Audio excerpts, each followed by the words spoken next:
We began our service this morning with a teaching moment for our children. And I'd like to remind you of what we taught.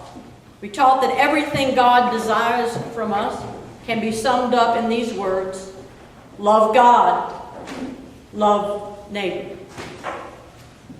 You know, Jesus said this himself when he said, according to Matthew, on these two commandments hang all the law and the prophets. In other words, what Jesus was saying is that everything written in Scripture speaks in some way to what it means to love God and to love neighbor. The Pharisees, against whom Jesus tells the parable that Bob just read to us this morning, the Pharisees would have agreed with that summary of the law.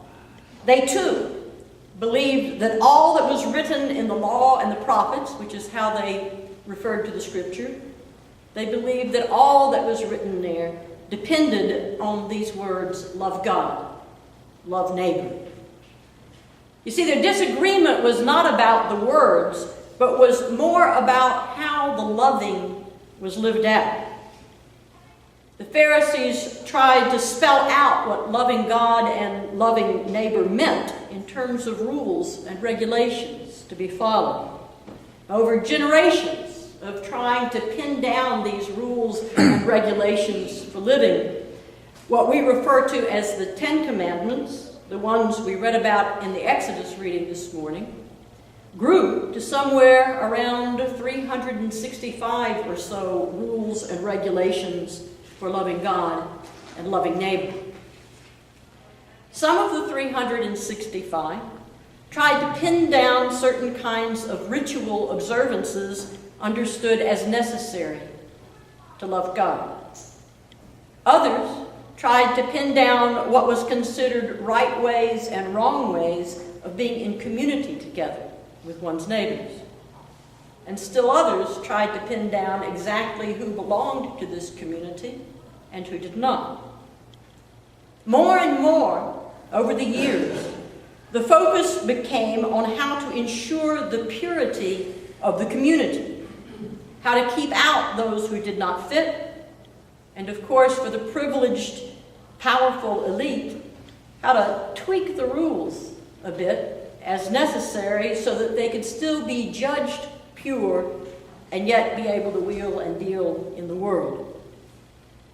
The result of all those efforts was that quite often the law of love was broken. And it was this breaking of the law of love under the guise of maintaining purity that got under Jesus' skin. But Jesus was not the first one to have a problem with this. Whether in a quest for purity or because of other reasons, the tendency to break the law of love plagued both the northern kingdom of Israel and the southern kingdom of Judah long before they ever fell to empires such as Assyria or Babylon or Rome. Even when they were under their own rule, they were tempted to focus very firmly on keeping those rules and regulations that preserved their identity, while being less concerned about the rules and regulations that held them responsible for and responsible to people whom they considered expendable. For example, they could be relentless about the way to keep religious festivals and the ways that Sabbath should be kept. Yet they thought nothing at all about taking advantage of each other in their business dealings. And they had no qualms about working out elaborate ways to provide no more than the minimum for those who had no protectors in that society, people such as widows and orphans who had no way of making their own way.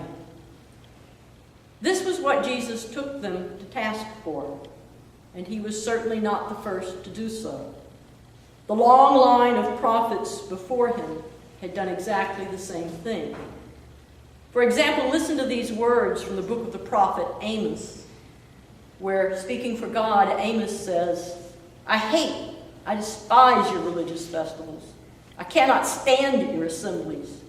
Even though you bring me burnt offerings and grain offerings, I will not accept them.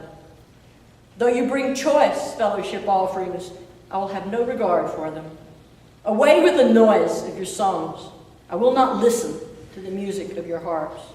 But let justice roll down like a river, righteousness like an ever-flowing stream. Are these words from the book of the prophet Isaiah, where speaking for God, Isaiah says, "Your new moons and your appointed festivals my soul hates. They've become a burden to me. I'm weary of bearing them. When you stretch out your hands, I'll hide my eyes from you. Even though you make many prayers, I will not listen. Your hands are full of blood. Wash yourself. Make yourself clean. Remove the evil of your doings before my eyes. Cease to do evil. Learn to do good. Seek justice. Rescue the oppressed. Defend the orphan. Plead for the widow." No wonder that, as Matthew tells us, when the crowds of peasants and outcasts heard Jesus say things like, "The last shall be first, and the first shall be last," and when they saw him doing things like reaching out to the very ones that the community of faith had cast out, no wonder, as Matthew says, they began to regard him as a prophet.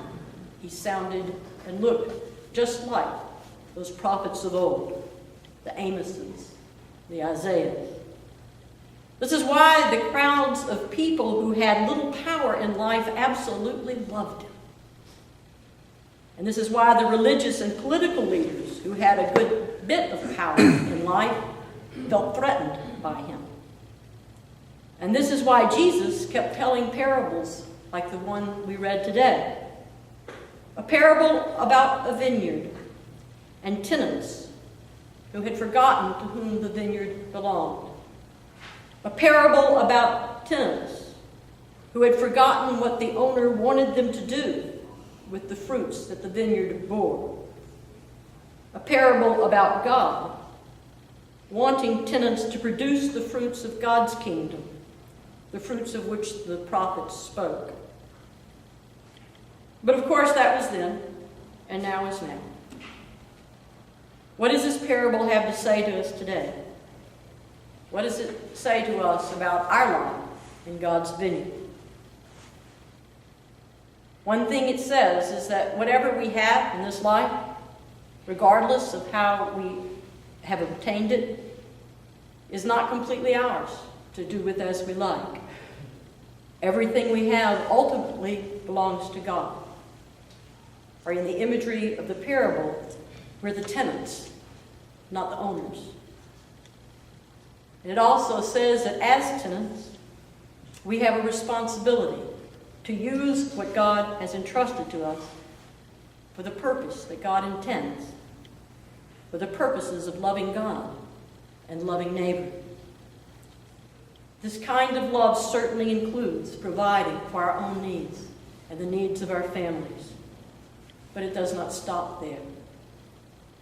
Because Jesus and the prophets before him have told us that what God desires most is that we use what God has given us to provide not only for our own physical and spiritual needs, but also for the physical and spiritual needs of others.